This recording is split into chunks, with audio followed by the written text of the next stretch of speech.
सबको जय मसीह की। मैं सिस्टर रूथ आप सबका स्वागत करती हूँ जीवित परमेश्वर की इस जीवित हजूरी में।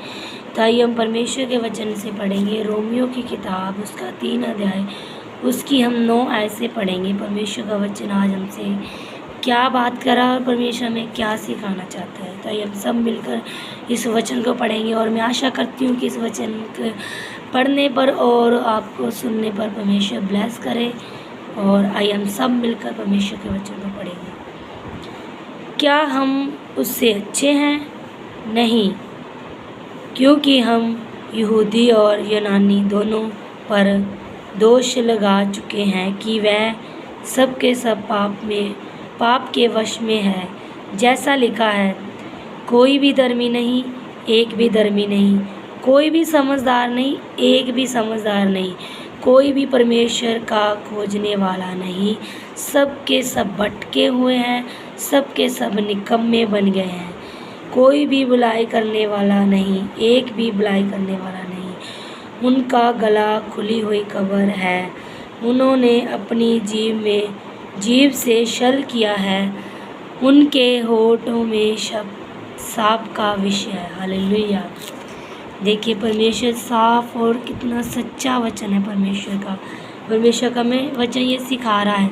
जैसे आजकल लोग कहते हैं ना,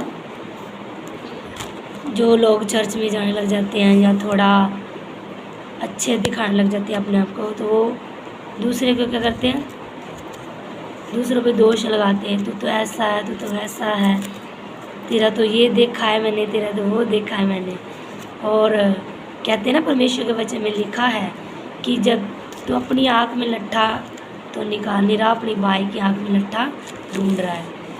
तो यही बात है, आजकल लोग क्या करते हैं, दूसरों की कमियों को ढूंढते हैं, दूसरों के अंदर की जो उनके अंदर कमी घटियाँ उनको ढूंढते हैं, उनको दिखाते हैं, बट अपनी कमियाँ और अपनी घटियों को पता नहीं है, अपने चरित्र का पता नहीं है। इसीलिए दोष मत लगा, तेरे पे भी दोष लगाया जाएगा।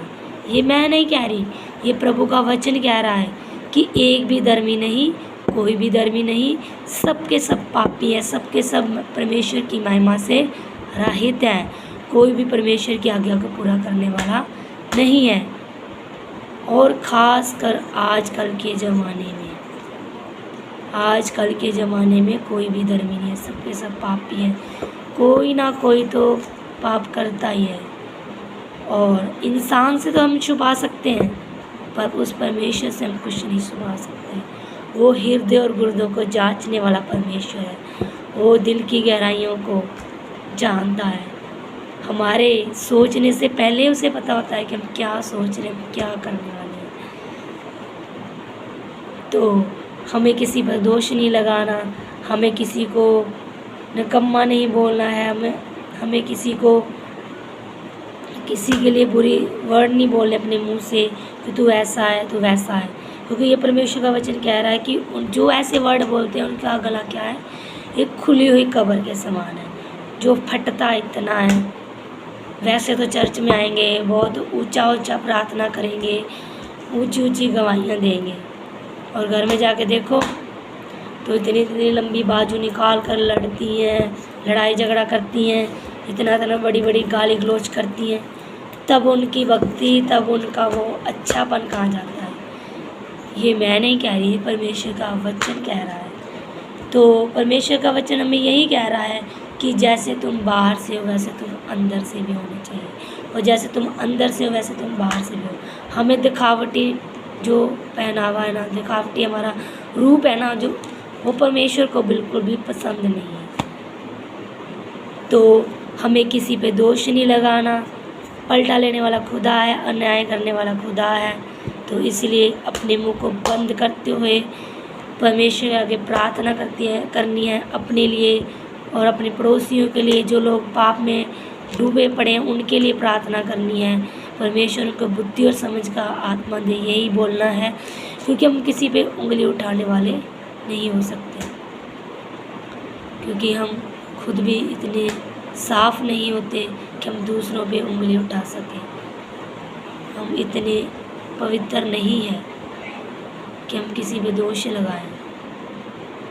अच्छा इसी में है कि हम चुप रहें और परमेश्वर से प्रार्थना करें, परमेश्वर उनके जीवन को भी बदले और उनके द्वारा हमारे जीवन में भी काम कर। तो ये तभी होगा अगर हम प्रार्थना करेंगे और परमेश्वर के आगे अपने प्रार्थना विनती को रखेंगे, ना कि दूसरे के ऊपर दोष लगाने के लिए, उसको गाली गलौज करने के लिए, तेरा तो ये हो जाए, तेरा तो वो हो जाए, मैंने तेरा तो ऐसे देखा, मैंने वैसे देखा। नो, ये बिल्कुल ही रॉन्ग है। परमेश्वर का वचन कह रहा है कि तुम किसी पे दोष मत लगाओ। तुम तो फिर उनके न्यायी हो, यहूदी और यूनानियों दोनों के। जैसे यहूदी यूनानियों के ऊपर दोष लगाते थे और यूनानी यहूदियों के ऊपर दोष लगाते हैं, तो सेम ही आज वो किस्सा चल रहा है, कुछ भी बदला नहीं है। तो परमेश्वर का वचन कह रहा है कि अपनी जीभ को अपने वश में करो, अपने होठों को पवित्र करो।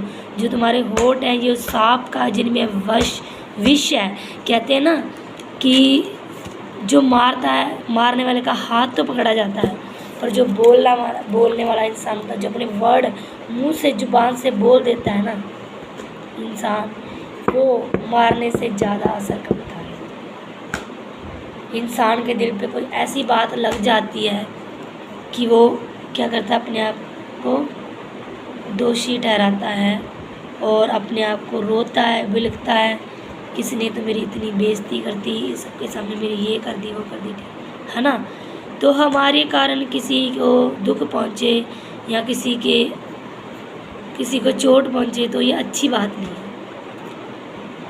अगर कोई बात है तो हम परमेश्वर के आगे उस बात को रखें, प्रभु ये बात है, आप इस बात को जानते हो, उस भाई को, उस बहन को अक्ल और बुद्धि समझ दे ताकि वो अच्छे राह पर चले, परमेश्वर तेरी आज्ञा पे चले।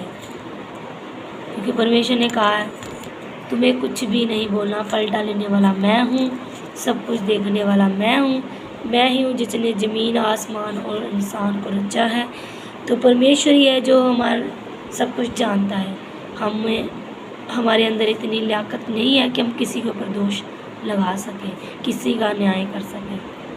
पहले हमें अपने चरित्र को देखना है कि हम कैसे हैं। क्या हम दूध के धुले हैं? नहीं, हम भी पापी हैं, गुनाहगार हैं। हाँ, वो बात अलग है कि हम अपने गुनाहों को छोड़कर आगे बढ़ चुके हैं या हमने माफ़ी मांग लिया परमेश्वर से और परमेश्वर ने हमारे गुनाहों को क्षमा कर दिया है। पर थे तो हम पापी, हमने पाप तो करा था ना, उस दलदल में से हम भी तो निकले हैं। इसलिए हमें किसी पे दोष नहीं लगाना, हम सबके लिए प्रार्थना करनी है, प्रभु सबकी बुद्धि और समझ को खोल ताकि वो हर पाप से हर बुराई से बच सके।